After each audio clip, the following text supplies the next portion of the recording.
Fiorano, January 2026. Lewis Hamilton climbs into a Ferrari for the first time. White cockpit, red dreams. A crowd of tifosi screaming at turn 1 like it's already race day. But this wasn't just a shakedown. This was the unveiling of Ferrari's biggest gamble in 16 years. A car built on a suspension design they abandoned when Fernando Alonso nearly won the championship. A car running a power unit split 50-50 between combustion and electric. A car hiding something so radical inside its engine that Ferrari still refuses to confirm it exists. Because somewhere in Maranello, deep inside the SF-26 power unit, a steel alloy cylinder head might be waiting to detonate the entire 2026 grid.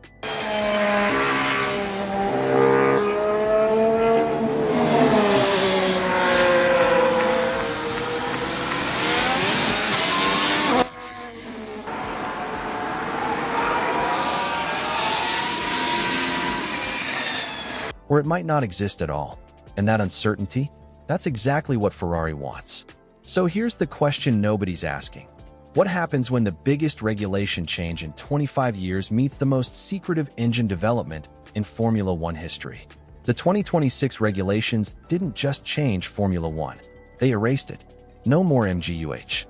No more Venturi tunnels. No more DRS as we know it. Teams spent a decade perfecting components that no longer exist under these rules.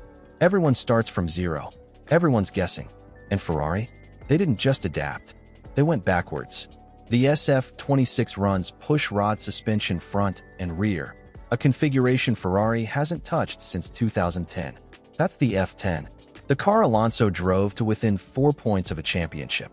The last Ferrari before 16 years of ground effect evolution and pull rod dominance.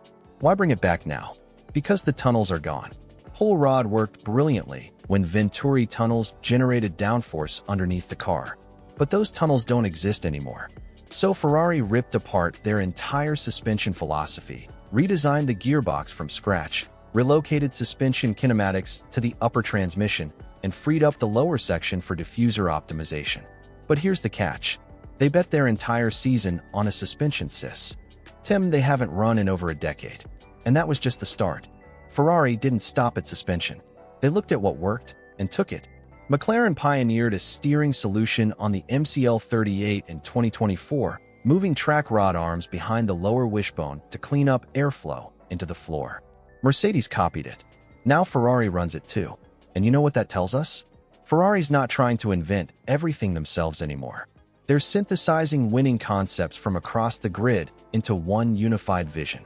Push rod suspension, McLaren-style steering geometry, Mercedes-influenced brake duct design.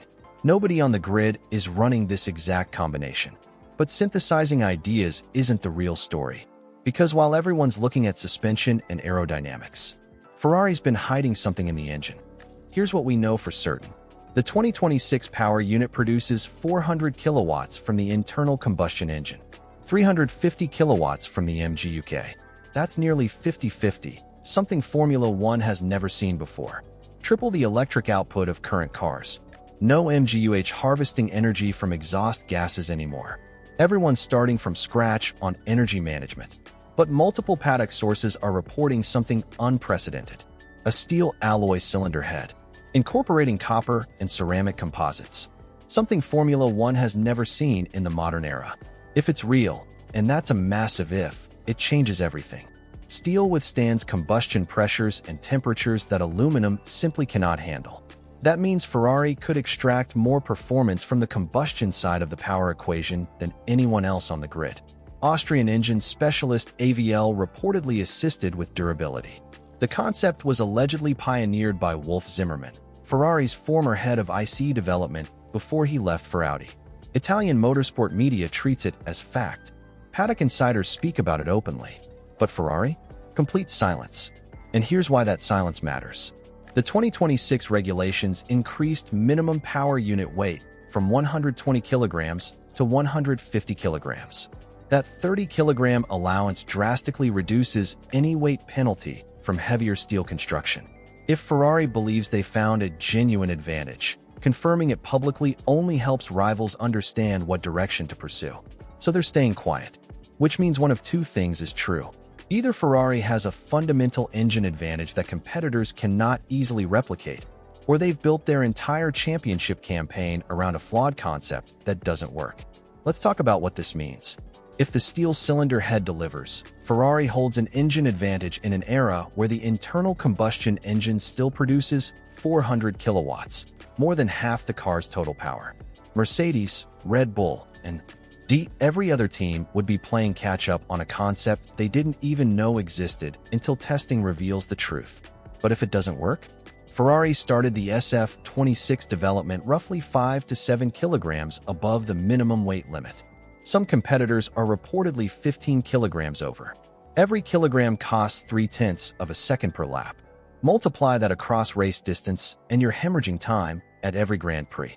Ferrari's development plan involves aggressive weight reduction throughout the season.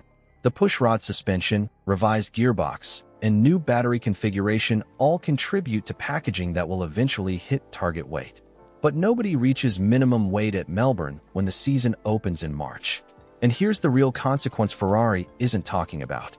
Team principal Fred Vasseur admitted the car reached completion just 24 hours before the Fiorano shakedown. He called the timeline aggressive. Final assembly happened the day before Hamilton climbed into the cockpit. They still completed all 5 laps without mechanical issues. But this is Spec A. Technical director Enrico Cardiel confirmed evolutions arrive for Barcelona. Further developments planned for Bahrain. The Fiorano car represents a foundation built for reliability and functional simplicity, not outright performance from day one. Translation: the real SF-26 hasn't been revealed yet. Scenario 1. The steel cylinder head is real, and it works. Ferrari dominates the opening races while Mercedes scrambles to understand what hit them. Hamilton takes his 8th championship in red. Maranello erupts. The Tifosi finally get their redemption arc. Scenario 2. The steel head doesn't exist, or it fails. Ferrari burns through development resources, chasing weight reduction, while Mercedes' conservative aerodynamic approach proves superior. The SF-26 becomes a cautionary tale about gambling too hard on improving concepts. Scenario 3. The steel head exists, but it's not the differentiator. Active aerodynamics become the real battleground.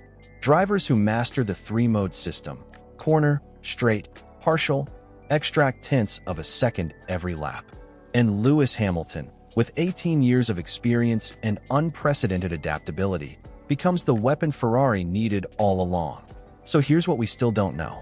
Is Ferrari hiding a revolution inside that engine, or just a really expensive mistake? Will the push-rod suspension gamble pay off at circuits where Ferrari has historically struggled, or will it prove they should have trusted evolution over revolution? And when Barcelona testing begins on January 26th, will we finally see the real SF-26, or just another foundation waiting for upgrades? One thing's certain. Ferrari didn't build this car to finish second.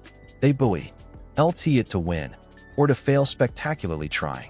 If you made it this far, you already know, this season's not about who's fastest. It's about who had the guts to gamble everything on a vision nobody else believed in. So tell me, is Ferrari's steel secret genius, or the most expensive bluff in Formula One history?